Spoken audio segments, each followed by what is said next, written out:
Wherever you are, and whatever hour has brought you here, I invite you to let the noise of the day fade away. Close your eyes if you wish, and imagine a candle flickering in a quiet chamber. Its light is soft, golden and fragile, as if it is guarding a secret too ancient to be spoken aloud. Tonight, we begin a journey, not through the grand pages of history that kings and priests have written, but through the forgotten margins, the hushed whispers of a faith that once moved silently through the mountains and valleys of the Balkans.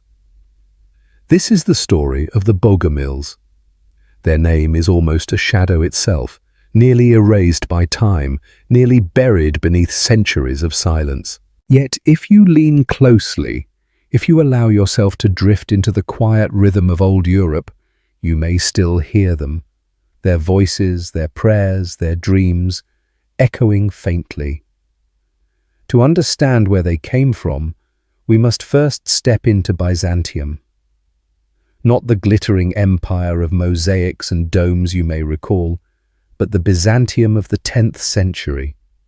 A world of power and oppression, splendor and suffering. The empire stretched wide, ruled from Constantinople, the great city that called itself the Second Rome. Here, emperors wore robes of purple silk, and priests in golden vestments sang hymns beneath ceilings that shimmered with stars made of glass and stone. But beyond the walls of palaces and cathedrals, another world existed. The world of farmers, of shepherds, of villagers who lived by the earth and died by the sword or by hunger. Their lives were hard, and their voices rarely reached the chronicles. To them, the rituals of the imperial church often felt distant. Grand, yes, but cold, unreachable, and perhaps even corrupt. And so, as twilight settles upon our tale, imagine those fields and forests of the Balkans. Picture the mist curling above riverbanks, the mountains standing silent in the distance. In little homes of wood and stone, people whispered questions. Why does suffering exist? Why do the rich feast while the poor go hungry? Why does the church, which claims to follow Christ, seem closer to the empire's throne than to the heart of the people? It was in this silence, in this aching space between faith and doubt, that something began to stir. A seed, fragile but alive. A seed that would grow into the Bogomil movement. The word Bogomil itself means beloved of God. Simple, gentle, almost tender. Not the name of a mighty army or a proud institution, but of a belief that spread quietly, like roots beneath the soil. According to tradition, it began with one man, a priest who looked at the world around him and could not remain silent. His sermons were not filled with pomp or ceremony. They were humble, spoken in the language of common people, not in the polished tones of the imperial liturgy. He spoke of light and darkness, of the struggle between good and evil, not as distant abstractions, but as realities felt in daily life. For the tired peasants who listened, his words were like water to the thirsty. They carried hope, but also defiance. Hope that the world of suffering was not the true creation of the good God. Defiance against the powers that claim to represent heaven while living in earthly luxury. And yet, dear listener, do not imagine this story rushing forward with battles and proclamations. No, not tonight. Let us move slowly, like moonlight crossing a quiet field. In this opening moment, all we need to do is to feel the atmosphere. The contrast between the shining palaces of Constantinople and the humble huts of the countryside, between the chanting choirs in marble churches and the murmured prayers of peasants in the dark. The Bogomils have not yet fully appeared in history. They are still forming, still a dream, still a whisper. But already the empire is uneasy. Already the guardians of orthodoxy sense that something is stirring, something they cannot quite name, but which carries the power to unsettle their order. So let us pause here with the candlelight still glowing softly. In the chapters to come, we will walk deeper into the world of the Bogomils, their beliefs, their journeys, their struggles, and the legacy they left behind. But for now, breathe slowly and let the shadows of Byzantium close gently around you. The night is long. The story has just begun. The candle we lit before still burns softly, its flame swaying with every quiet breath. Let us leave the marble walls of Byzantium behind and step instead into the damp earth of the countryside. Here, among the fields and forests, lies the world where the Bogomils were born. Picture a small village in the Balkans around the 10th century. The roofs are thatched, the walls built of wood and stone. The air smells of smoke from cooking fires, of soil freshly turned by weary hands. Chickens scratch in the dust, and children run barefoot across uneven paths. Life here is simple, but it is also harsh. For the peasants, each day begins with the sun and ends with exhaustion. They labor in the fields that rarely belong to them, for the land is owned by lords, monasteries, or the empire itself. Taxes are heavy, harvests uncertain, and winter always comes too soon. The empire's officials arrive with scrolls and seals demanding tribute. Priests come, speaking of salvation, yet their robes glimmer with wealth that no villager will ever know. It is in such a place that whispers are born, not the shouts of rebellion, not yet, only the soft questions spoken after nightfall when the day's work is done. Why must suffering exist if God is good? Why must gold decorate the churches while bread runs out at home?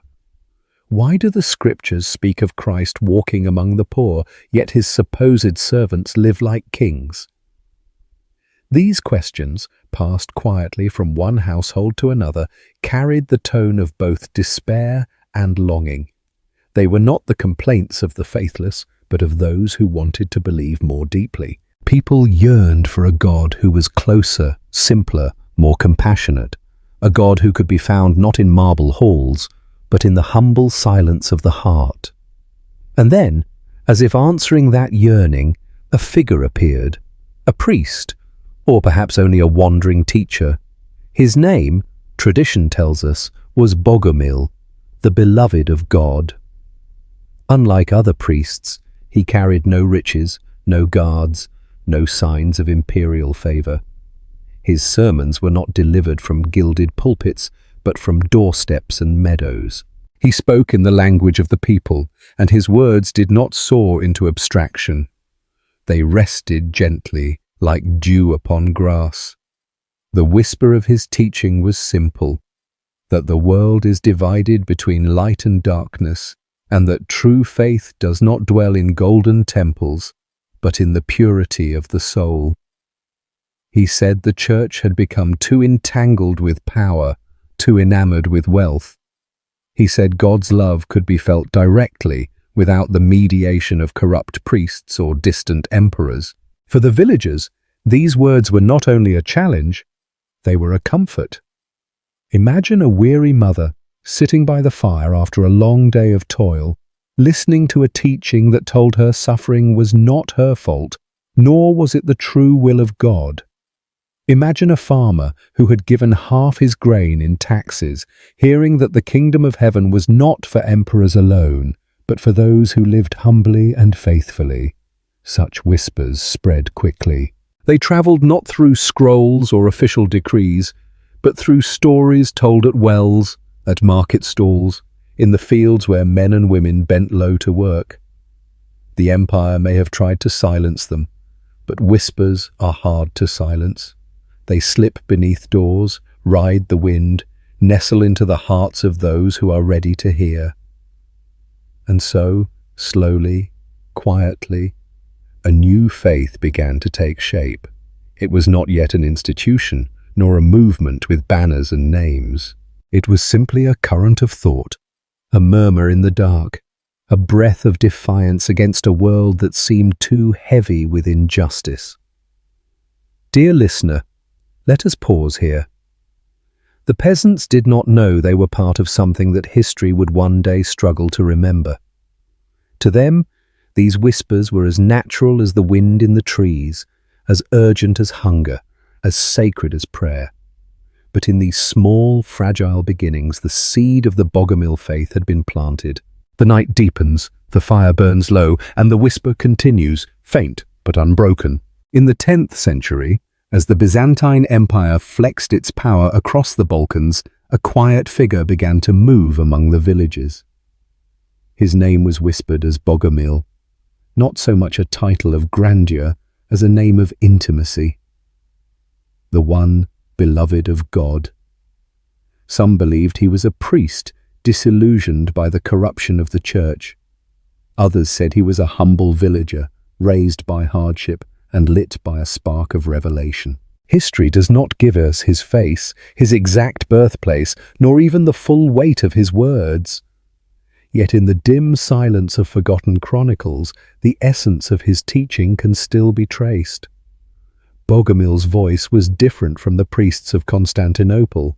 It carried no thunder, no elaborate hymns rehearsed in choirs. Instead, it carried clarity. He spoke of two powers that shape the world, the God of light, eternal and good, and the Prince of darkness, the maker of the material world. This was not the theology of emperors, but of peasants who had long felt that the weight of the earth pressed cruelly upon them. The Bogomil teaching told them that their suffering was not the will of the true God. The harshness of their lives, the greed of officials, the hunger of their children, these belonged to the domain of the evil ruler, the shadow that held creation in its grasp.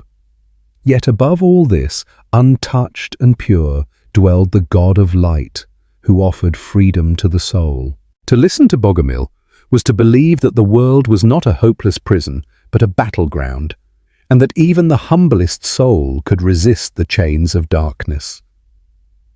He rejected the opulence of the church.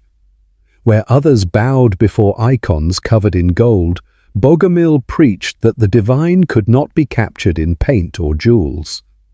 Where the empire demanded obedience to bishops and patriarchs, he urged that God's voice was heard directly within the heart. He denied the rituals that the people could not afford, insisting instead on simplicity, prayer, purity, humility. The people listened, not because he thundered against power, but because he understood their pain. He walked with them, not above them. Imagine him in a field, standing before a circle of men and women in rough clothes, their hands scarred by labor. His words did not rise higher than their heads. They fell gently, like rain upon dry soil. "The true temple is here," he might have said, pressing a hand against his chest. "The true sacrifice is not of animals or coins, but of pride and cruelty. The kingdom of God is not in palaces, but in every soul that chooses light over darkness." For the villagers, it was both revelation and relief. They did not need to travel to Constantinople.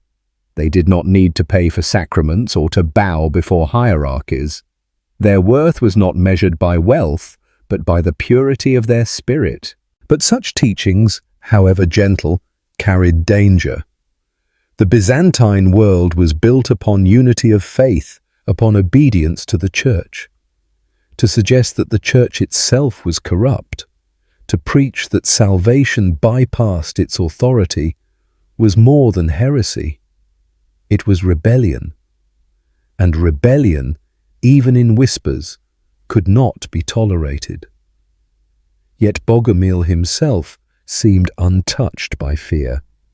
His life was modest, and those who followed him learned to live the same way. They ate little, spoke softly, avoided the trappings of luxury. Theirs was a faith of restraint, not of spectacle. In an age where power was measured by crowns and cathedrals, Bogomil measured truth by silence, humility, and endurance. Soon, his followers multiplied. They were peasants, shepherds, farmers, and even a few who had once served in the clergy but grew weary of its corruption. They did not build churches of stone. Their gatherings were secret, in homes and fields, beneath trees and in the shelter of caves. There they recited prayers, shared bread, and spoke of the light that waited beyond the world's shadow. The empire would not remain blind to this movement. But in these early years, Bogomil himself stood at the center, calm as a flame that flickers yet does not die. His name became not just that of a man, but of a faith, a way of seeing the world. The soul of Bogomil lived in his teaching, and through his teaching, in the hearts of all who longed for freedom from the darkness. And though centuries would pass, and the empire's chronicles would try to erase his memory, that soul would continue to echo, faint but unbroken, in the forgotten corners of history. The Bogomil vision of the world was not wrapped in layers of abstract philosophy. It was simple, almost stark, like night and day, like shadow and flame. To understand it was to feel the tension of opposites that stretched across every life in the Balkans: hunger and plenty, cruelty and kindness, despair and hope. At its heart lay the teaching of dualism. The true God, the Father of light, was good, pure, and eternal. He was the creator of the spiritual world, a realm of harmony, truth, and unending peace. Yet the earth underfoot, the world of matter and pain, had not been shaped by him. No, it belonged to another, the dark prince, the false ruler. This world of flesh and soil, of palaces and prisons, of armies and famine, was a prison built by the adversary. For the peasants who listened to Bogomil teachings, this idea did not sound foreign. They already felt the world's cruelty pressing against them every day. How could a good God be the maker of hunger, of plague, of war? The official church said suffering was a test, a mystery of divine will. But Bogomils whispered, it was not the will of God at all. It was the shadow's doing. Light and darkness, to them, were not distant symbols. They were present in every moment of life. When a man cheated his neighbor, he served the prince of darkness. When a woman comforted a hungry child, she chose the kingdom of light. When the empire raised its taxes, it served the shadow. When the poor shared what little they had, they revealed the Father of light. This way of seeing the world gave clarity to the oppressed. Their struggles were not meaningless. They were part of a vast, invisible war. Every act of kindness became resistance. Every choice for purity, a blow against the darkness. The battlefield was not only in heaven or on earth, but within each soul. The Bogomils rejected the symbols of power the church adored. They saw no holiness in golden crosses or jeweled icons. To them, such objects were traps, distractions made by the enemy to bind people's faith to material things. True worship did not require candles in cathedrals, but a quiet heart turned to God in prayer. Sacraments, too, were questioned. Baptism by water, they said, was of no use. Only the baptism of spirit mattered. The Eucharist, performed with bread and wine, was to them an empty ritual when performed by corrupt priests. The true communion was the soul's bond with God, not the ceremony of altars. The empire's priests called this blasphemy. But for the people, it was liberation. They no longer needed to pay fees for rituals or rely on distant hierarchs for grace. Salvation was close as the breath in their lungs, the prayer in their hearts. This vision also demanded purity of life. Those most devoted, called the perfect, abstained from meat, riches, and marriage. They lived with restraint, walking softly upon the earth, refusing to add to its violence. Around them gathered the believers, ordinary men and women who admired their example and sought to follow as best they could. In this, the Bogomil faith carried both comfort and challenge. Comfort, because it explained suffering as the work of darkness, not of God. Challenge, because it called for lives of humility and sacrifice in a world already heavy with hardship. And yet, despite the weight of these teachings, they spread like a flame in dry grass. Perhaps because the Bogomils did not impose, but invited. Their words did not thunder, they whispered. Their faith did not demand monuments, it asked only for quiet hearts. In an empire filled with marble cathedrals and endless decrees, this softness was irresistible. But the empire watched. Every whisper carried risk. For if too many began to believe that the world belonged to darkness, what then of the emperor's throne? What then of the church's power? Dualism was not only a theology, it was a threat. The Bogomils, however, were not thinking of rebellion in the streets. They were thinking of light and shadow in the soul, of freedom beyond the grave, of truth hidden within silence. For them, salvation was not granted by bishops or emperors. It was chosen, moment by moment, by aligning the heart with the Father of light. Thus, the world was divided, not by borders or armies, but by allegiance to light or to darkness. And in that division, a quiet revolution was beginning. The Bogomils lived in a world where the holy books were guarded by the church. Scriptures were written in languages few common people could read, copied in monasteries where gold paint filled the letters and jeweled covers locked the words away. To the empire, the Bible was not meant for peasants. It was a treasure of the clergy, interpreted from pulpits, controlled by authority. But among the Bogomils, the scriptures began to breathe differently. They were not relics wrapped in velvet. They were living words, carried from mouth to mouth, spoken in the language of the people. A parable remembered by a shepherd, a verse recited by a mother at her hearth, a teaching whispered in a quiet field. These became the true gospel. The Bogomils stripped away what they saw as distortions. Where the church had layered rituals, saints, and ceremonies upon the story of Christ, they returned to simplicity. To them, the Gospels were not about power, hierarchy, or ornament. They were about the eternal struggle between good and evil, about the call to live humbly, to reject violence, to seek the God of light in purity of spirit. Imagine a gathering in a low-roofed house, lit only by a small lamp. A man opens a worn piece of parchment, or perhaps he simply speaks from memory. He tells the story of Christ sending out his disciples with nothing but the clothes on their backs, with no gold or silver, no staff or sandals. The listeners nod slowly. To them, this is truth. This is how the messengers of God should live, not in palaces, not in silk, but in poverty and trust. Another time, a woman repeats the words of Jesus, "Blessed are the poor in spirit, for theirs is the kingdom of heaven." She lingers on the line, letting it echo. For the villagers who own almost nothing, this is not poetry, it is promise. A kingdom not of emperors, but of those who endure. To the Bogomils, the scriptures were a mirror. They showed the corruption of the established church for what it was. Christ had overturned the tables of the money changers. Why then did bishops demand coins for sacraments? Christ had lived in simplicity. Why then did priests wear robes embroidered with gold? Christ had preached love and humility. Why then did the empire enforce faith with swords? Their interpretation was not scholarly.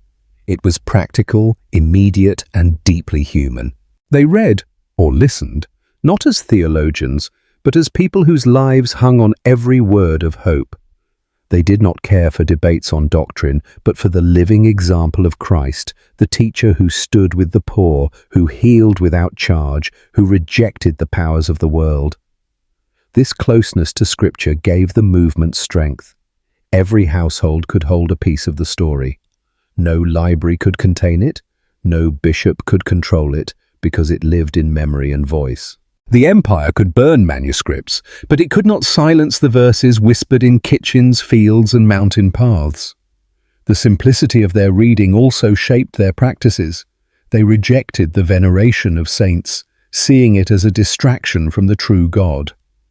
They dismissed the rituals that seemed theatrical, pointing instead to the Sermon on the Mount, to the parables of mercy and forgiveness. For them, the words of Christ were enough. This made them dangerous. The official church claimed authority by interpreting Scripture for the people, by mediating between heaven and earth. The Bogomils cut away that power. They declared that every soul could hear the truth directly, without priest or altar. In their hands, the Bible was no longer a locked chest. It was a seed, light enough to be carried anywhere, strong enough to grow in the poorest soil. And so the Scriptures became not just a book, but a song passed through the generations, carried by voices that refused to be silenced. Every verse remembered by heart was another spark of resistance, another shield against despair. The empire feared this, not because peasants knew a few verses, but because once they tasted the words as their own, they could no longer be controlled in the same way. Authority rested on mystery and distance. The Bogomils brought the sacred close into the hands of farmers and shepherds. And in that closeness, the whisper grew stronger. The Bible was no longer chained to altars. It walked barefoot among the fields, just as Christ once had. The Bogomils did not raise their voices in anger. They did not storm churches or tear down icons. Their rejection of the worldly church was quieter, yet more dangerous than open revolt. It was a refusal to believe, a decision to walk another path while the empire insisted there was only one. To them, the Byzantine church had betrayed its purpose. Instead of shepherding souls, it had bound itself to the empire's throne. Patriarchs blessed armies before they marched to war. Bishops lived in palaces, dining from golden plates, while peasants prayed on empty stomachs. The church demanded obedience to its sacraments, yet charged fees for them, turning holy grace into another form of tax. The Bogomils looked upon these rituals and saw emptiness. Baptism by water, they said, could not cleanse a soul. Only the baptism of spirit, invisible, inward, eternal, mattered. The Eucharist of bread and wine, performed by corrupt priests, was an illusion. True communion was not with elements placed on an altar, but with God directly, in prayer and purity. They rejected the veneration of icons. To bow before painted wood covered in gold seemed to them no different from idolatry. The God of light, they said, could not be captured by pigment or framed by jewels. Even the cross, the empire's symbol of triumph, was suspect. How could the instrument of Christ's death be exalted, they asked, when the true faith was in his life and his teaching? The rejection went further still. They denied the priesthood itself. A man in silk robes, ordained by other men, could not stand between a soul and its creator. Authority came not from rituals or offices, but from the purity of life. Any believer could pray. Any believer could seek forgiveness. The path to God was open, without tolls or gatekeepers. To the empire, this was treason. The church was not merely a spiritual institution, it was the glue that bound society. To question it was to weaken the emperor's rule, to unfasten the order of the world. Yet the Bogomils did not wield swords, nor banners, nor manifestos. They simply lived differently. Picture a village on Sunday morning. The bells of the church ring, calling the faithful to liturgy. Incense curls in the air, and the priest prepares to chant before his icons. But in one small house, a family does not go. They gather instead in their kitchen, spread on the table, heads bowed. Their prayer is quiet, spoken in their own tongue, with no priest to guide them. They believe their words rise directly to the Father of Light. Another evening, in a meadow, a group of villagers sits in a circle. One of the perfect speaks softly, reminding them that to follow Christ is to renounce greed, to live with mercy, to resist the darkness in daily choices. No candles, no gilded vestments, no icons, only the open sky and the murmur of faith. Such scenes multiplied, and with every household that chose silence over ceremony, every village that whispered its prayers without the church's blessing, the authority of the empire weakened. The Bogomils saw themselves not as rebels, but as restorers. They believed they were stripping away the layers of corruption to recover the original simplicity of Christ's teaching. To them, the official church was Rome remade in Byzantium, powerful, wealthy, entangled with politics. They wanted the faith of fishermen, of shepherds, of a teacher who walked barefoot and spoke of love, and yet this quiet rejection was enough to mark them as dangerous heretics. The empire could tolerate many things: political rivals, invading armies, even dissenting officials. But to undermine the unity of the church was to threaten the very soul of Byzantium. The Bogomils did not fight this accusation. They did not plead for acceptance. They continued to live as they believed, quietly, persistently, like water wearing away stone. The empire's priests declared them enemies of truth. But in the hearts of peasants, the truth felt closer than ever. The Bogomil faith spread not with armies or proclamations, but with footsteps. Quiet, steady footsteps that wound along mountain paths, crossed rivers, and slipped through forests under cover of night.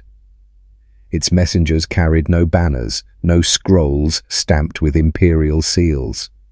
They carried only memory, only words, and a way of life that spoke more loudly than any decree. These were the perfect men and women who had chosen to live without possessions, without family ties, without the pleasures of the world. They traveled lightly, eating little, dressed simply, with nothing to betray their purpose but the light in their eyes. To see them was to see poverty, yet to listen was to hear freedom. They walked from village to village, never staying long, never drawing attention.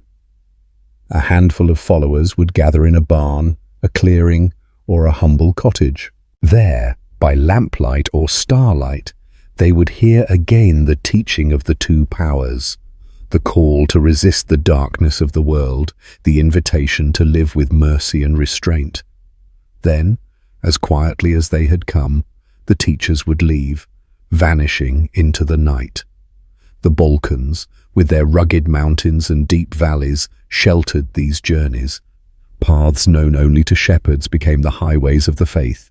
Caves hidden in the cliffs served as meeting places. Rivers carried whispers downstream, spreading news faster than the empire could contain it. The empire's officials knew something was stirring. Reports reached bishops and governors, villages refusing to attend church, peasants whispering heresies, households gathering in secret. But when soldiers arrived, they found no temples, no altars, no leaders to arrest. The Bogomil teachers were already gone, their traces erased like footprints in the rain. For the villagers, these visits were more than sermons. They were moments of light in lives otherwise bound by toil. Imagine a farmer, weary from the fields, hearing that his suffering was not divine punishment, but the work of darkness, and that his soul still belonged to the God of light. Imagine a widow, long ignored by the church, being told she could pray without priest or payment, and that her words rose as purely as any bishop's chant. These moments were liberation, and they lingered long after the messengers had departed. The secret journeys also bound the scattered faithful together. A village in Macedonia might feel alone in its whisper of defiance, until a traveling teacher told them of others. In Serbia, in Bosnia, even across the mountains where new communities were forming. Each visit was a thread, and together these threads wove a hidden network of belief that stretched across the Balkans. Danger was constant. The empire had ears everywhere, and priests loyal to Constantinople warned of heretics who deceived the people. To be caught was to face trial, condemnation, perhaps even death by fire. Yet still they walked, trusting not in protection of armies, but in the shelter of silence and the loyalty of those they taught. Stories grew around these journeys. Some said the perfect could heal with a touch, or that their prayers calmed storms. Others said they needed no food for days, living only on the spirit. Whether true or not, such tales gave them an air of mystery, making their arrival both feared and longed for. And so the faith spread. Not like wildfire, sudden and bright, but like roots beneath the soil, unseen yet relentless. Every journey added another circle of listeners, another memory carried from mouth to mouth. When one teacher disappeared, another arrived. When one community fell silent under pressure, another whispered louder. In time, the Bogomil way stretched from Macedonia into Serbia, from Serbia into Bosnia, until much of the Balkan countryside pulsed with hidden life. The empire might rule the land with soldiers and priests, but in the hearts of the peasants, another kingdom was already growing. Quiet, invisible, but enduring. The journeys never ceased. They were the lifeblood of the movement, the unseen paths where faith walked lightly, whispering of light in a world heavy with shadow. The Bogomil faith had no citadels to defend, no towers to fall, no banners to be torn down. It survived not by strength of walls, but by the endurance of whispers. That was both its weakness and its power. As the 10th and 11th centuries unfolded, the empire became increasingly aware of the movement spreading beneath its surface. Reports reached Constantinople, villages where peasants no longer respected priests, regions where people refused to pay for sacraments, communities where the church's voice carried less weight than the soft speech of wandering teachers. To the guardians of orthodoxy, this was no small matter. Heresy was a contagion, and if left unchecked, it could unravel the empire's unity. So came decrees. Bishops wrote warnings condemning the heretics. Synods gathered to denounce their doctrines. Some imperial officials were dispatched to root out the whispers. Yet still, the Bogomils endured. Like smoke curling through cracks in stone, they slipped past efforts to contain them. The flame smouldered because it did not depend on one leader or one place. Bogomil himself, the man whose name had given life to the faith, fades almost completely from history after his first appearance. Perhaps he died quietly, perhaps he was silenced by force. No one knows. But the movement did not end with him. His teachings had already taken root, and roots do not vanish with the fall of one tree. Imagine a village under watch, soldiers demanding loyalty to the church, priests lecturing against heresy. Outwardly, the people obey. They attend liturgy, they nod when the priest speaks. But at night, in kitchens lit by embers, they whisper prayers not to the icons on the wall, but to the unseen Father of Light. Their outward compliance masks an inner defiance like coals glowing beneath ash. In other places, persecution was harsher. Some were dragged before councils, accused of denying the sacraments, of insulting the cross, of rejecting the authority of bishops. Condemnations were swift, punishments severe. Yet even when a few were silenced, others remained. The Bogomil faith was not a fortress to be breached. It was a fire scattered into many sparks, too small to extinguish all at once. The flame endured because it spoke to what people already felt. The peasants did not need to be convinced that the world was unjust. They saw it in every tax collector, every famine, every priest who lived richly while they starved. The Bogomil teaching gave a name to that injustice, darkness, and a hope beyond it, light. That hope was hard to kill. The empire fought with councils and armies, but the Bogomils fought with silence, simplicity, and patience. They did not resist openly, but neither did they surrender. They bent like grass in the wind, yet their roots held firm. Over time, whole regions began to feel their presence. Bosnia, especially, became a place where the Bogomil flame glowed more openly. In the valleys and hills, entire communities leaned toward the teaching, shaping a culture where the empire's grip was weaker. Elsewhere, the faith spread more cautiously in smaller circles, hidden and fragile. But always it persisted. Those who followed the Bogomil way often described themselves not as rebels, but as keepers of truth. They believed the Church of the Empire was a house of shadows and that their task was simply to preserve the light. This gave them a quiet strength, a sense of belonging to something greater than themselves. Even when threatened, they could endure, because they believed the struggle was not theirs alone, but part of the eternal war between good and evil. The smouldering flame was not bright enough to light the empire, but it was never extinguished. Year after year, village after village, it lingered, hidden, fragile, and yet alive. And like any flame, though small, it could leap higher when fed by wind. The wind was coming. Ideas, unlike armies, do not need borders to open gates. They slip through trade routes, across mountain passes, and along the tongues of travelers. The Bogomil faith, born in the villages of the Balkans, did not remain confined there. In time, its whispers traveled far west until they found new soil in the lands of southern France, where they would rise again as the Cathar movement.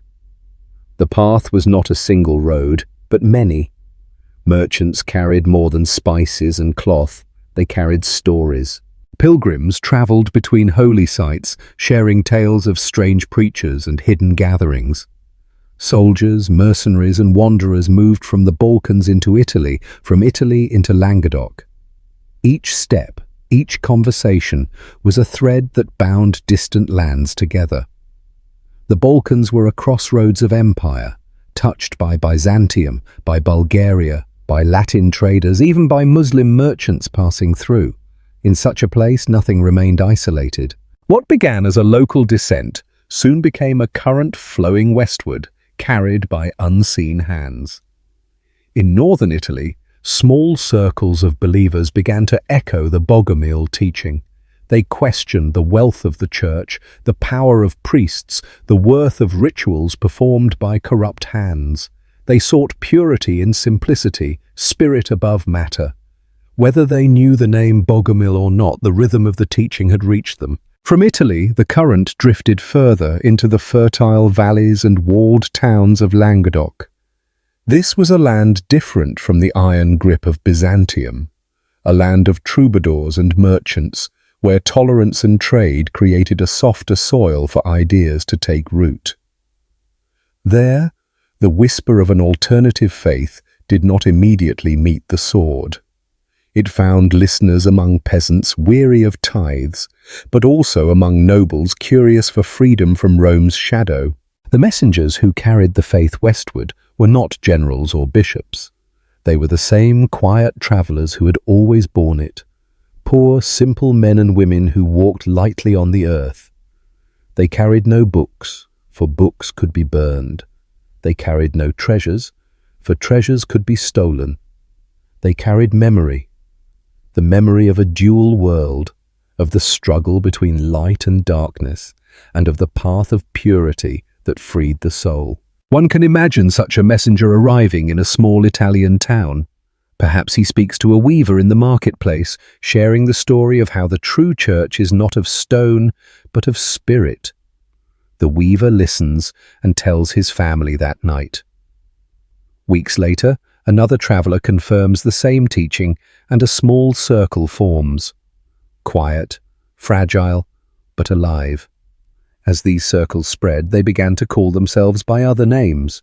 In France, the word Cathar would eventually take hold, meaning the pure ones. Yet behind the name, the echo of the Bogomils remained. The rejection of worldly church, the denial of sacraments, the belief in a dual world, the emphasis on living simply and purely, all bore the fingerprints of their Balkan ancestors.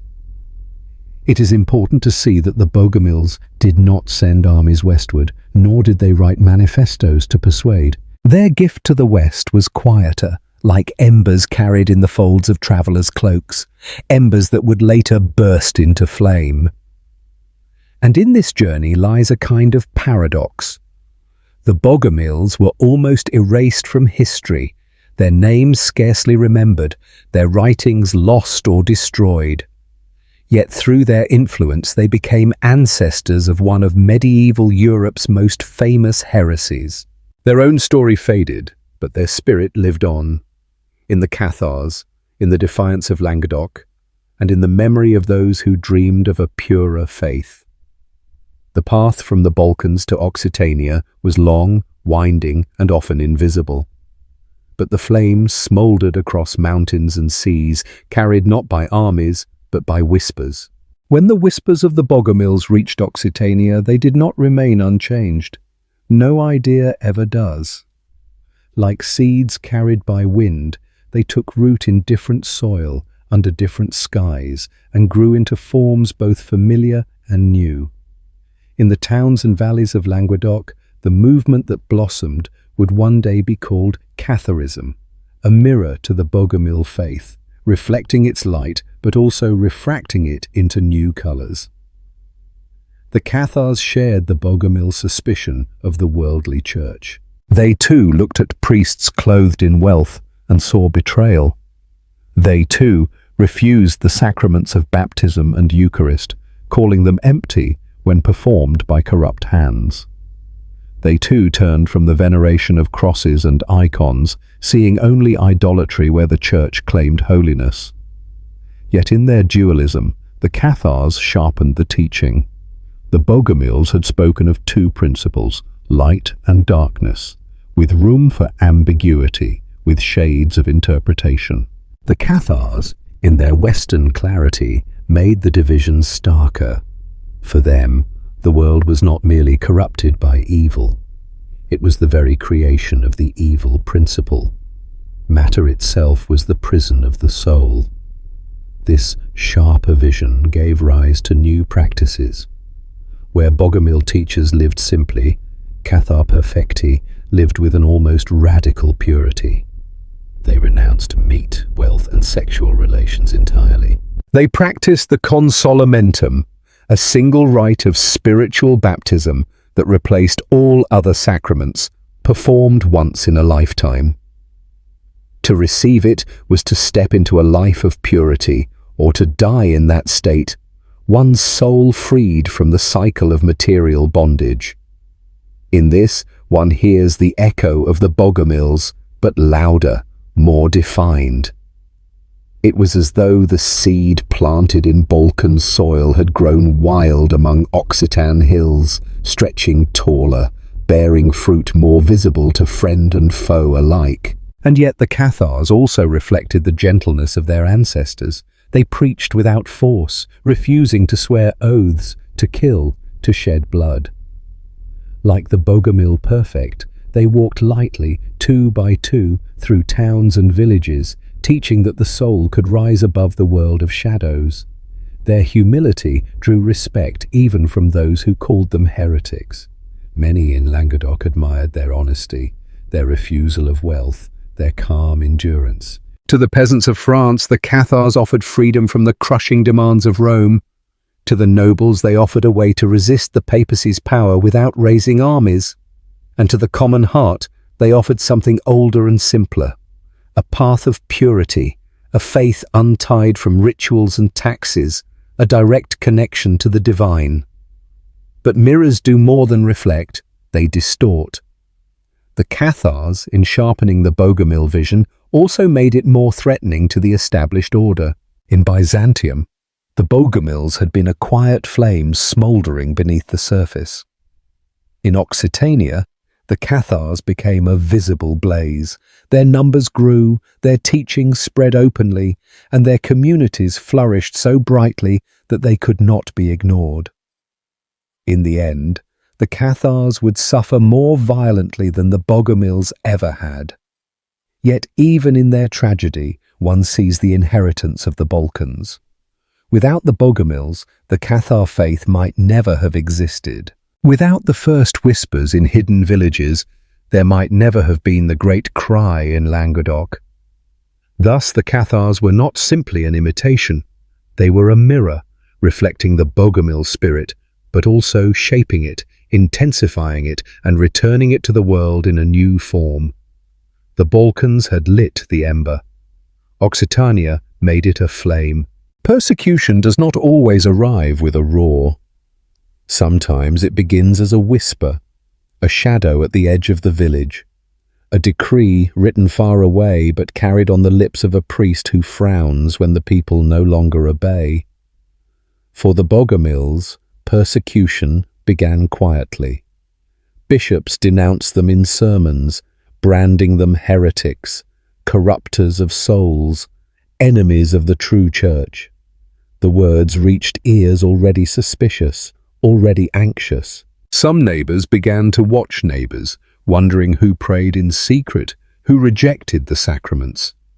Suspicion itself became a weapon, dividing villages, planting unease in once peaceful communities. But the empire could not rely only on whispers. In Constantinople, the patriarch and the emperor agreed. Heresy was not merely a religious stain, but a political threat. If peasants could reject the sacraments, what else might they reject? Taxes? Laws? The emperor's authority itself? So, councils were called. Synods condemned the Bogomil faith. Orders were given to root it out. Soldiers arrived in villages. Houses were searched. Those accused were dragged to cities for questioning. Some were forced to renounce their beliefs publicly. Others were punished more harshly. The chronicles hint at imprisonments, at burnings, at executions meant to frighten the faithful back into obedience. Yet persecution has a paradoxical effect. It silences some, but it strengthens others. For each family that abandoned the teaching in fear, another clung to it more fiercely, convinced that suffering proved the truth of their path. Like iron tested in fire, the Bogomil faith hardened under pressure. And far to the west, in Languedoc, the Cathars began to feel the same breath of suspicion. At first, they lived openly, speaking in marketplaces, welcomed into noble courts, respected even by those who disagreed with them. But word travelled to Rome. Reports reached the papacy that in southern France an entire alternative faith was flourishing, unchecked, even admired. At first, Rome responded with words. Councils declared the Cathars heretics. Priests were sent to debate them, to argue the truth of Catholic doctrine. Yet the debates often ended with audiences more impressed by the humility and purity of the Cathars than by the authority of Rome's envoys. Whispers grew louder. The Cathars were not simply eccentric preachers, they were a danger. They threatened the unity of Christendom, the authority of the Pope, the very structure of society. For if men and women could live without priests, without sacraments, without church authority, what need was there for the towering edifice of Rome? The Bogomils knew this tension well. By the 11th century, they had endured decades of persecution, sometimes harsh, sometimes lax, but never gone. Their communities survived in silence, hidden among the hills, lingering in Bosnia, where imperial power was weakest. They had learned to live with persecution as one lives with storms, bracing for the worst, enduring in stillness, waiting for the sky to clear. The Cathars, by contrast, had not yet learned this lesson. Their movement was still rising, still bold, still open. They spoke with confidence in courts and cities, not realizing how deeply their light unsettled the darkness of authority. They were admired, yes, but admiration can quickly turn to fear, and fear to violence. Thus, in two lands far apart, the same story began to unfold. In the Balkans, the Bogomils whispered prayers in secret, hiding from imperial soldiers. In Languedoc, the Cathars spoke boldly, unaware that soon the weight of Rome would fall upon them. Persecution, once a whisper, was gathering breath. The storm was coming. Persecution, once a whisper, became a proclamation. Words written on parchment, stamped with seals, read aloud in churches, carried from court to village. These were the burning edicts that declared heresy not just an error, but a crime. In Byzantium, the orders were clear. The Bogomils were to be sought out, exposed and punished. Councils condemned them as servants of the devil. Priests warned congregations that to harbor or aid a Bogomil was to share in their sin. Soldiers entered villages with lists of names, and fires were kindled in public squares where those accused were forced to repent or perish. The chronicles tell of Bogomil leaders brought to Constantinople itself. Some were tried before emperors, accused of defying the church and corrupting the faithful. One account describes a Bogomil elder burned alive for refusing to renounce his faith, his ashes scattered as a warning.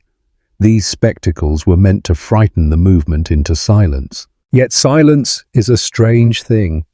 It can be born of fear, but it can also be the soil where endurance grows. For every fire that consumed a Bogomil body, the memory of their steadfastness lit another hidden flame in the hearts of those who watched. Centuries later, in the rolling hills of Languedoc, the same pattern unfolded. The Cathars, once tolerated, admired even, began to face Rome's tightening grip. Papal legates declared them heretics. Local lords who sheltered them were warned, threatened with excommunication. Edicts spread through France. Those who followed the Cathar way were enemies of the faith and enemies of God. At first, these were words, but words carry weight when backed by the authority of Rome. In some towns, Cathars were arrested, dragged before bishops, and pressed to recant. A few did, bowing under pressure. Others stood firm, and for them the punishment was harsher. Fires were built in marketplaces, and the condemned were tied to stakes. Imagine the scene. Villagers gathered by order, priests chanting, soldiers standing guard. A Cathar perfecti, thin and calm, stands as the flames rise. He does not curse, he does not scream. He sings a prayer, his voice steady until the smoke silences him. For those who watch, the lesson is clear. Rome demands obedience. But another lesson lingers, quieter, more dangerous, that a man or woman could face fire without fear because they believed their soul already belonged to the realm of light. Thus, across centuries and across continents, the same edicts burned. The Empire of Byzantium declared the Bogomils a danger to order. The Church of Rome declared the Cathars a danger to salvation. In both cases, authority sought to crush dissent with fire and fear. And yet, both fires failed to consume the faith entirely. The Bogomils, though diminished, endured in Bosnia, where imperial reach was weaker. There, in valleys and mountains, their communities continued, stubborn as stone. The Cathars, though hunted, continued to spread in southern France, their purity admired, their teachings whispered even in noble courts. The burning edicts were meant to end the story. Instead, they became a new chapter. For persecution, though terrible, often gave the movements a strange strength. The faithful looked at their suffering not as defeat, but as proof that the world of darkness feared the truth of their light. And so the fires blazed in Byzantium and in France. Bodies turned to ash, but ideas, like smoke, drifted beyond reach. The edicts burned paper and flesh, but not memory. The memory endured. Between the mountains and rivers of Bosnia, the Bogomil faith found what it had long been denied: room to breathe. Here, where imperial power was weaker and church authority stretched thin, the movement grew roots deep enough to survive when elsewhere it was fading into silence. Bosnia was a land apart. Its valleys were rugged, its villages scattered, its hills dense with forests that shielded travelers from prying eyes. To outsiders, it was a frontier, difficult to govern, far from the gleaming courts of Constantinople or Rome. To the Bogomils, it was a sanctuary, a place where the whisper of faith could swell into a quiet chorus. Here, the Bogomil Way became more than a scattered circle of believers. It began to resemble a church of its own, though not of stone and gold, not of bishops and cathedrals. Instead, it was a fellowship of believers who met in fields, in cottages, in secluded glens. They had no altars but the earth, no incense but the wind, no music but their own voices raised in prayer. Imagine a family in a Bosnian valley. At dusk, they light a small fire outside their home. Neighbors gather, not for a feast, but for prayer. A teacher speaks of the eternal struggle, of the world's corruption, of the light that calls the soul home. The words are familiar, spoken in their own tongue, not in the distant liturgical Greek of Byzantium. Children listen, their eyes wide, their hearts catching a flame that no empire can extinguish. In time, even Bosnian rulers began to show sympathy. Some historians suggest that local nobles found in the Bogomils a faith that matched their independence from foreign powers.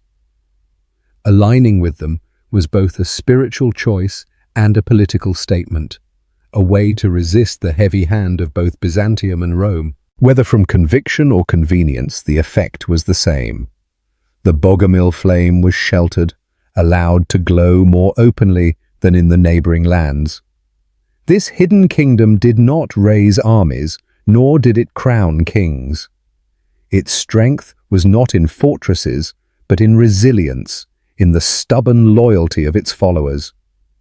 And in this loyalty, the Bogomil faith transformed Bosnia.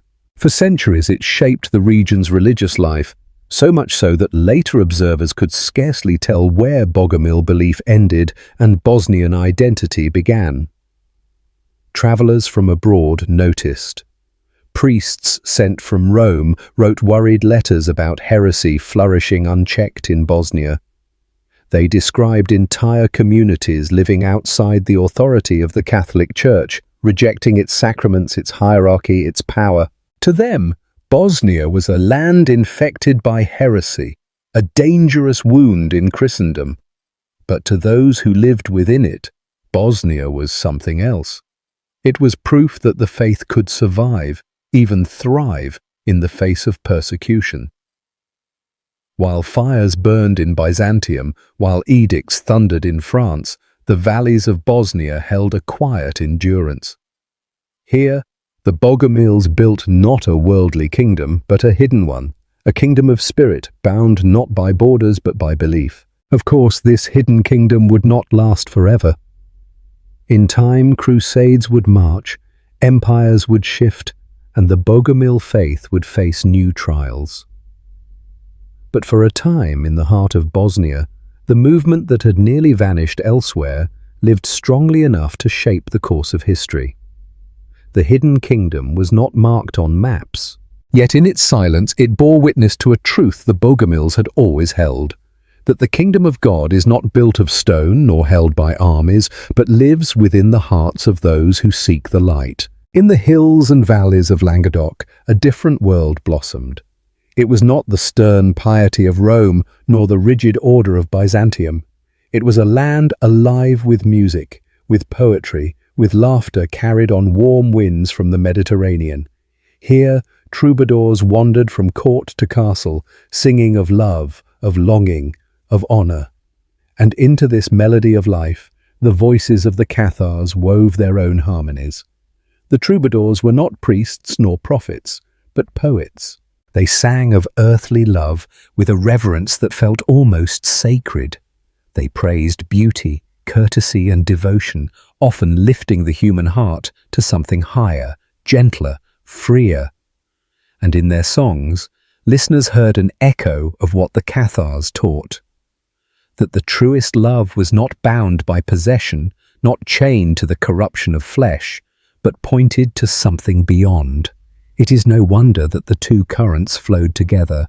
The courts of Languedoc, where troubadours found patrons, were also the places where Cathar teachers were welcomed. Noble ladies, versed in poetry and music, listened with equal interest to the words of the perfecti, who spoke of purity, compassion, and the rejection of worldly corruption.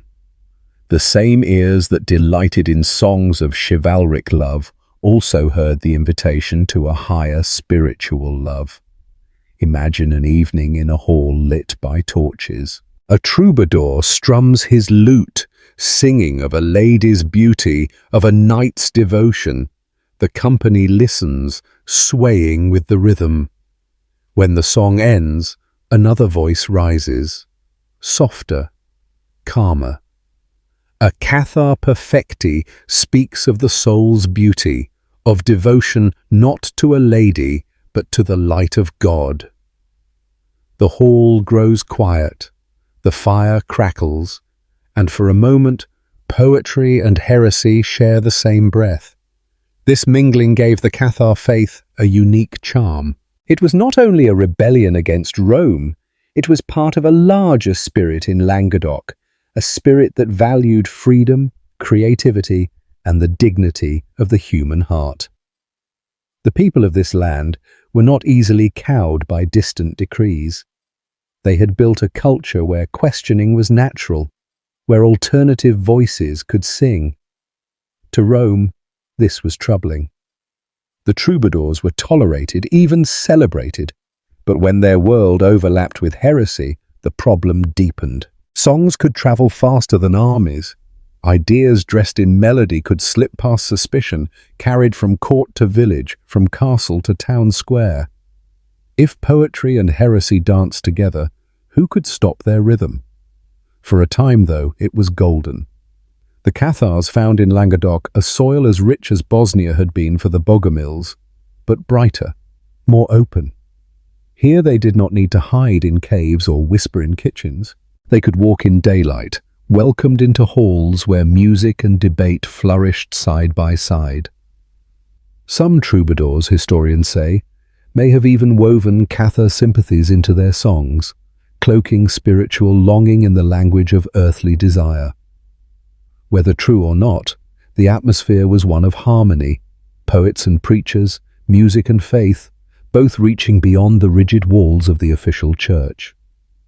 It was a fragile harmony, though, for Rome could not long ignore a land where heresy was not merely surviving but flourishing, mingled with art, celebrated in courts, admired by nobles.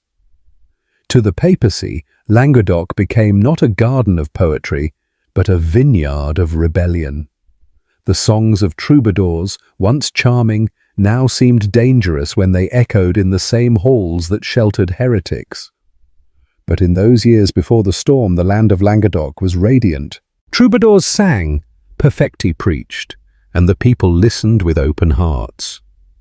It was a world where music and heresy danced together, unaware that soon both would be silenced by fire and steel. The bells did not ring for joy that summer.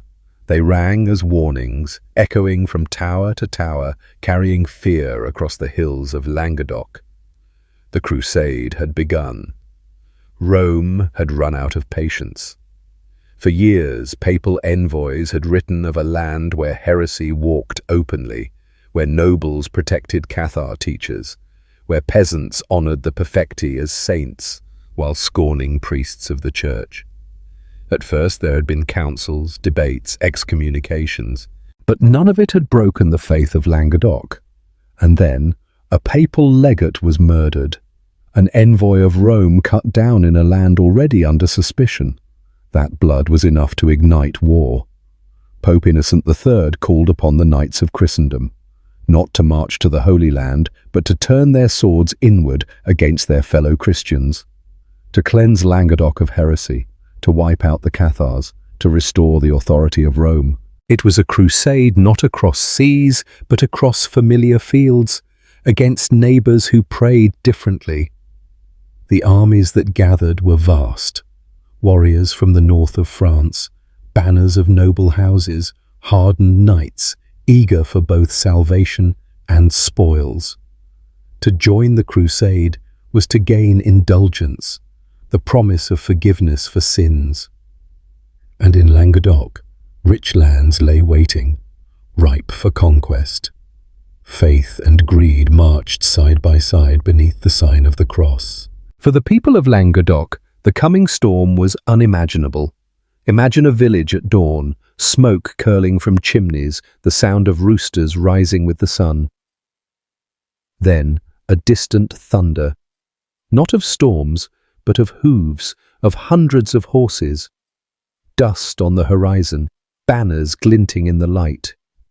Mothers clutch children, fathers gather what little they can carry. But where can they flee? The armies are everywhere, pressing south, pressing east, pressing west. The first great horror came at Béziers. The town refused to hand over its Cathar heretics, and so the Crusaders attacked.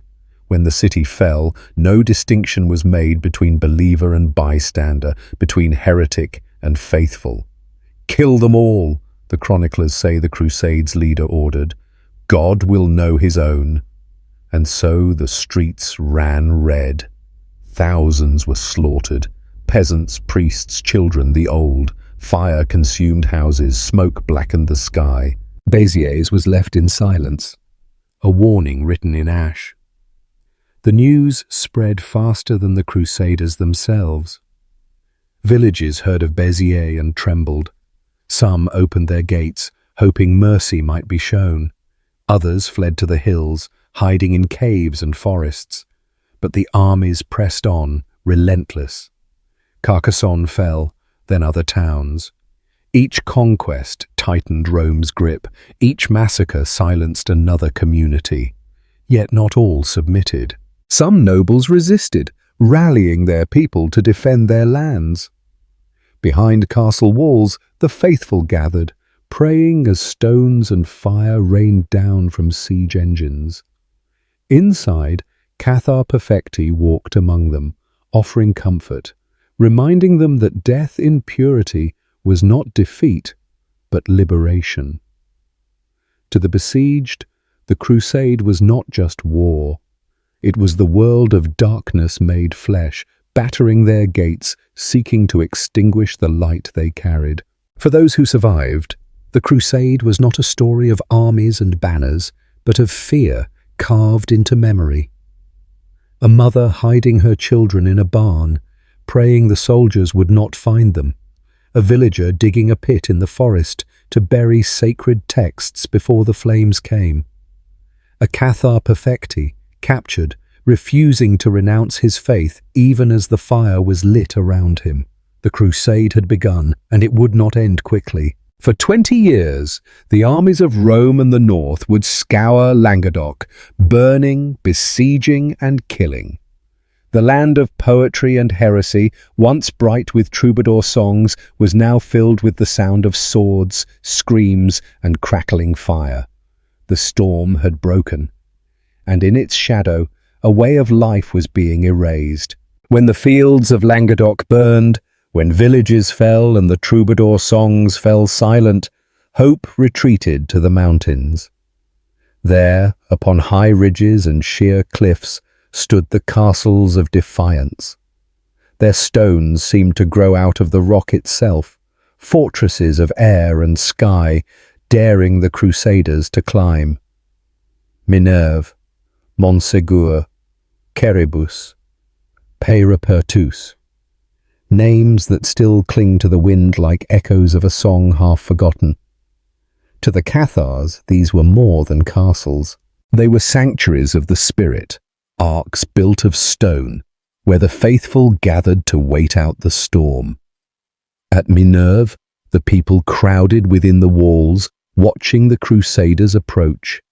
Siege engines rolled across the hills, catapults creaking, stones hurled like thunderbolts.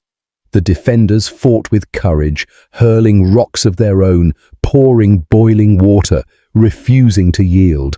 But walls, however strong, cannot last forever under the weight of an army. When Minerve fell, hundreds of Cathar believers were offered a choice: renounce their faith or burn. They chose the fire. One by one, men and women stepped forward, calm, resolute, entering the flames as if into baptism. Witnesses remembered their singing as the smoke swallowed them. Montségur became the brightest star of defiance. Perched on a peak so high it seemed to touch the heavens, it was both fortress and beacon. There, the last great gathering of Cathar Perfecti took place. They lived in prayer, in simplicity, even as they knew the armies would come. For months, the siege dragged on.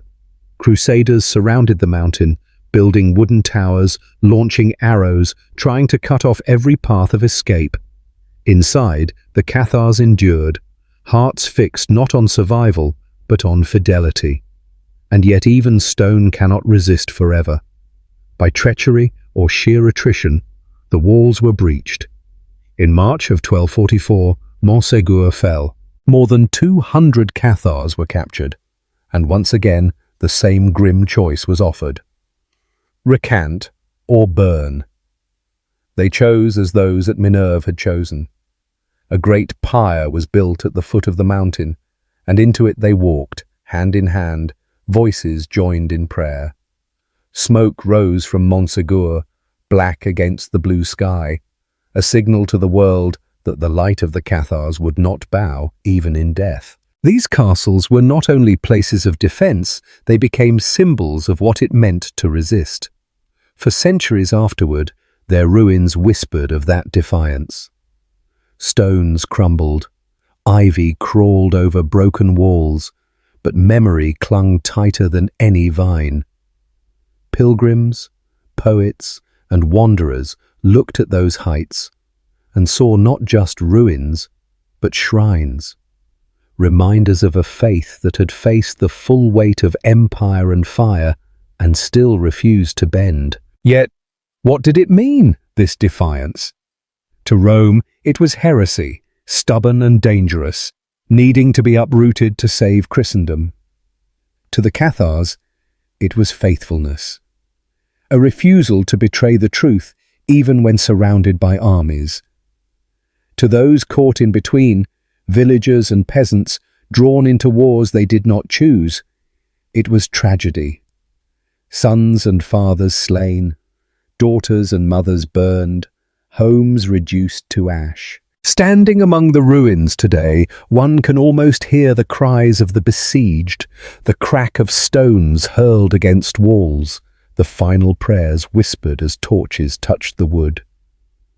But one can also feel the stillness that lingers, a stillness that honors the dead.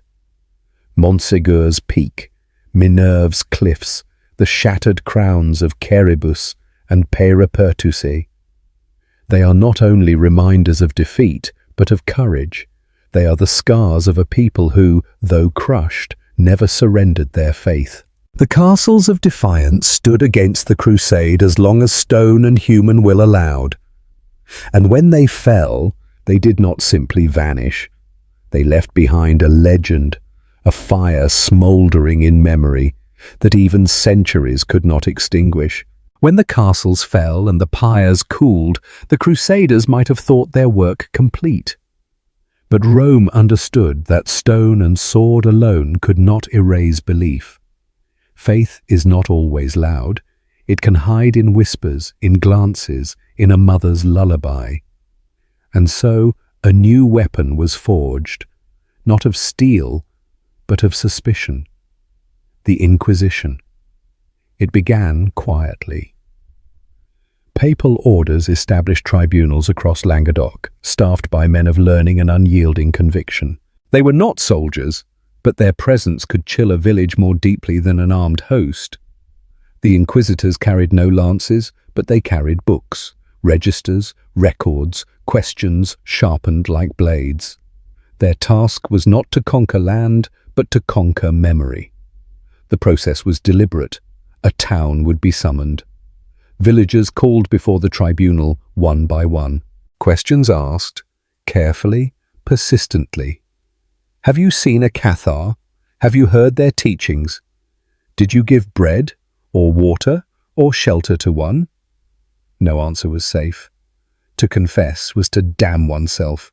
To deny was to risk being accused by another. Fear spread like smoke through the streets. Witnesses were turned against neighbors, neighbors against friends, even children against their parents. Silence itself became dangerous. If one said too little, suspicion grew. If one said too much, suspicion grew as well. The inquisitors knew the art of weaving webs, where a single word could snare an entire family. And when suspicion hardened into certainty, there was no mercy. Those judged guilty were paraded before the people, marked as heretics. Some were given the chance to recant, to wear humiliating garments, to live the rest of their days as examples of Rome's authority. Others were sent to the flames, their ashes scattered as warnings. The fires of the crusade had been wild and furious. The fires of the Inquisition were colder, more precise, but no less consuming. Imagine a village after the inquisitors departed. The square empty, save for charred wood where a pyre had stood. Doors closed tightly, shutters drawn. Conversations hushed. Faith, once spoken in song and prayer, now hidden deep inside. A child asks a mother why their neighbors are gone, and the mother silences the child with a glance, for even questions could be dangerous. The Inquisition was not only about punishment, it was about reshaping memory. Chronicles were rewritten, songs silenced, the very idea of the Cathars recast as evil, demonic, unworthy of remembrance. The goal was not only to kill the body of the faith, but its ghost, to erase even the possibility that it had once lived. And yet, ghosts linger. The people of Languedoc carried memory in ways the inquisitors could not touch. A whispered story here, a carved symbol there, an old melody hummed softly when no one was listening. The faith that had once filled halls and castles was reduced to embers, but embers can smolder for generations. The inquisitors knew this. That is why they wrote everything down, page after page, parchment filled with confessions, accusations, lists of names. Ironically, it is these records meant to condemn that now serve as the most vivid testament to the Cathar presence. In their attempt to erase, the Inquisition preserved. But in the moment, for those who lived under its shadow, there was little comfort in that irony. The Inquisition was a slow suffocation, not the quick violence of war, but the patient extinguishing of breath, the gradual silencing of voices until only Rome remained. The castles had fallen, the fires had burned, but it was the Inquisition that ensured the Cathar faith would fade, not with a roar, but with a long, heavy silence. Long after the pyres dimmed and the tribunals closed their books, whispers still moved through the hills and valleys. They were faint, almost like dreams spoken half asleep, yet they carried something precious, the last traces of a faith that had nearly vanished. In the south of France, among the ruins of Languedoc's castles, villagers would point to stones and say, "Here the heretics prayed, the heretics." At night, when fires flickered low, elders told stories of men and women who faced death with calm, who walked into flames as if into the arms of light. These tales were hushed, never told too loudly, for even memory could be dangerous. Yet children grew up hearing them, not as sermons, but as legends, quiet songs of courage carried from one generation to the next. In Bosnia, too, echoes remained. Though the Bogomils had faced centuries of pressure, though empires rose and fell over their valleys, something of their spirit lingered. Travelers spoke of curious gravestones, tall and solemn, carved with strange symbols, suns, moons, stars, and figures with outstretched arms. Some said these stones marked the resting places of Bogomil believers, their faith etched into the earth when words could no longer be spoken aloud. Even when their names were forgotten, the stones stood like silent prayers, watching over the fields. Folklore carried hints as well. Songs about dual worlds, one of darkness, one of light. Tales of souls imprisoned in bodies, yearning to be free. Stories of simple, wandering preachers who shunned wealth and spoke of purity. These fragments, scattered like seeds, drifted through villages, sometimes blending into Christian tradition, sometimes standing apart like shadows. Even in the records of the Inquisition, meant to condemn, the traces endure. A woman confessing that she once gave bread to a perfecti. A farmer admitting he had listened to a sermon in secret. A child repeating words he had overheard from his parents. These moments, captured by hostile hands, are all that remains of countless lives. And though they were written to erase, they now bear witness. A strange, reluctant preservation of memory. The troubadour songs, too, carried echoes. While most verses praised earthly love, some hid a yearning for something higher, something beyond the flesh.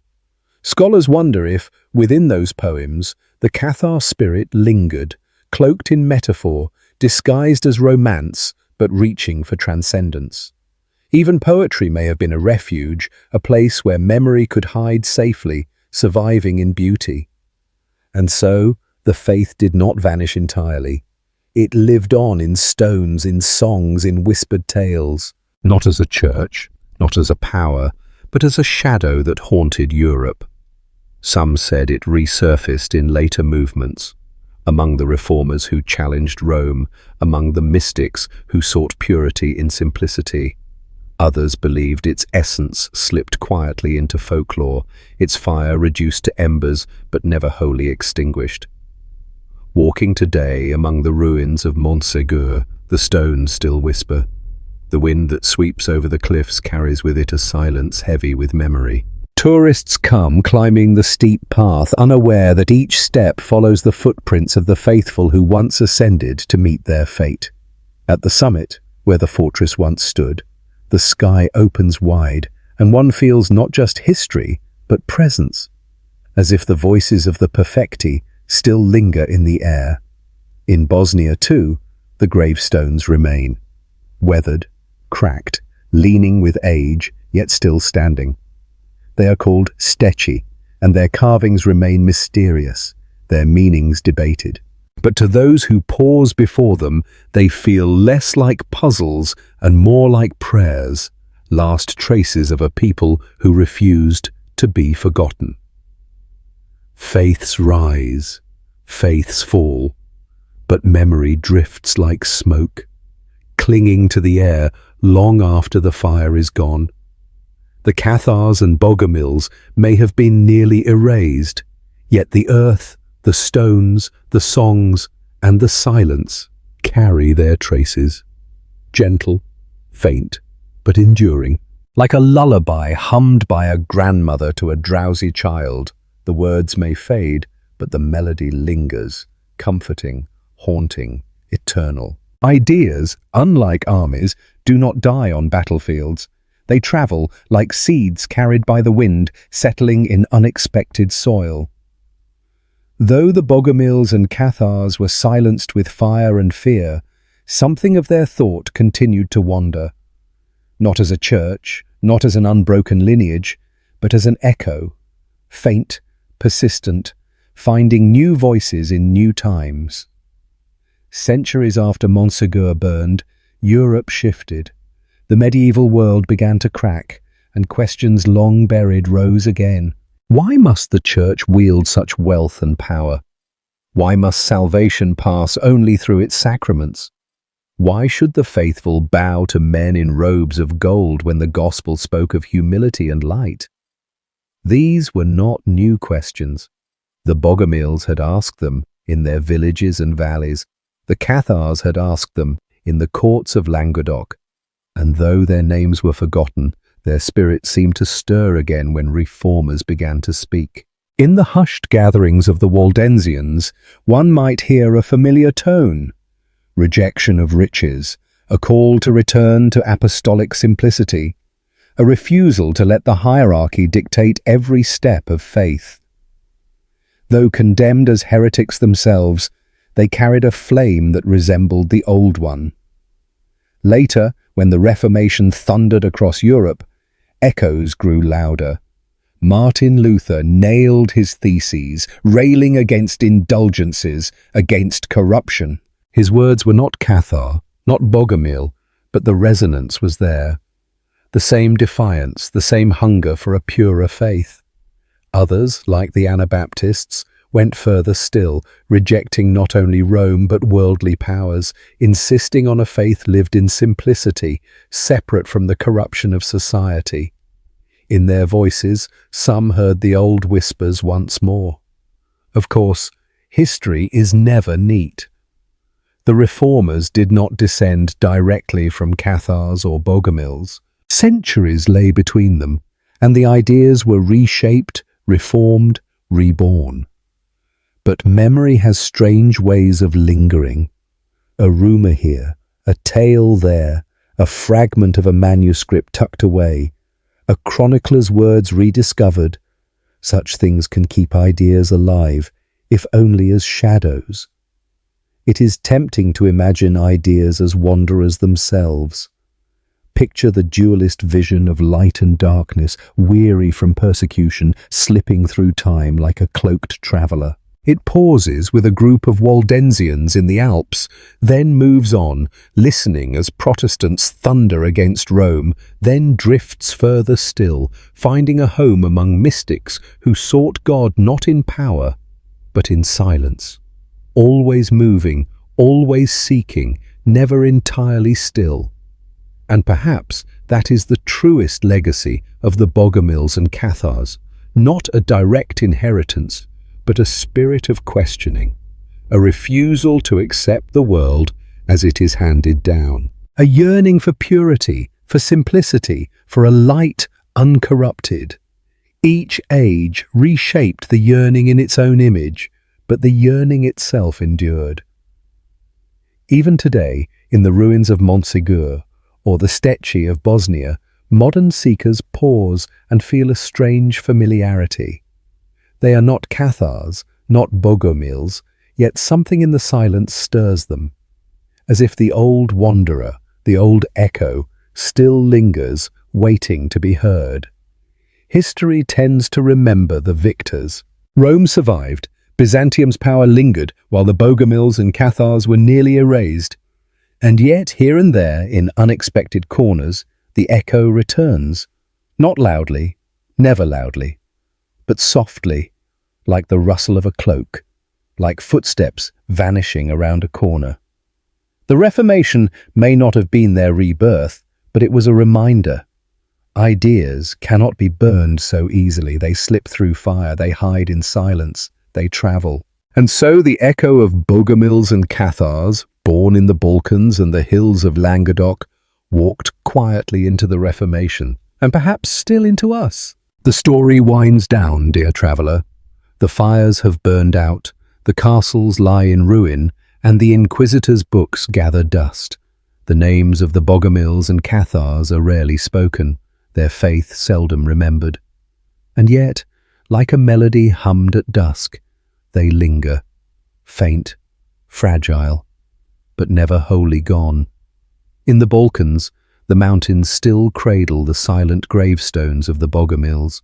Weathered by centuries of rain and wind, they lean like old guardians, their carvings softened but not erased. To pass among them is to walk through memory itself, a memory that refuses to bow to time.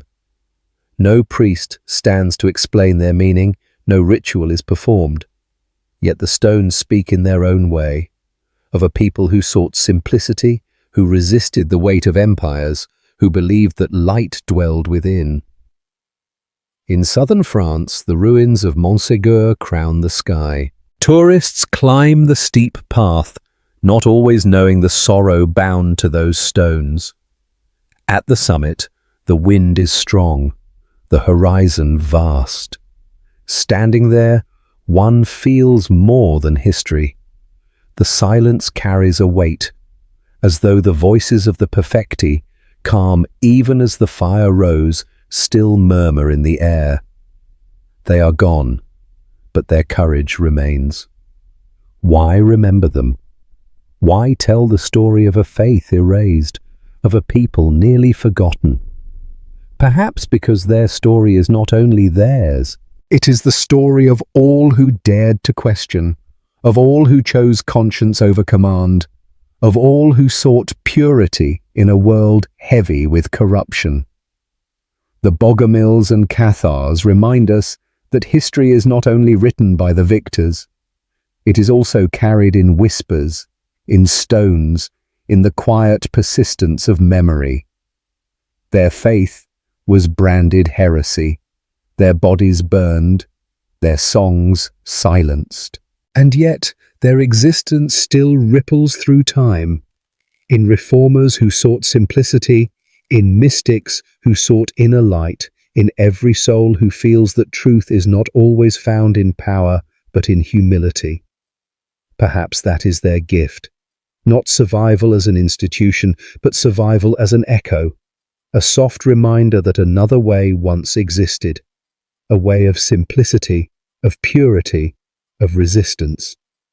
A way that said the kingdom of God is not built in gold or stone, but carried in the soul.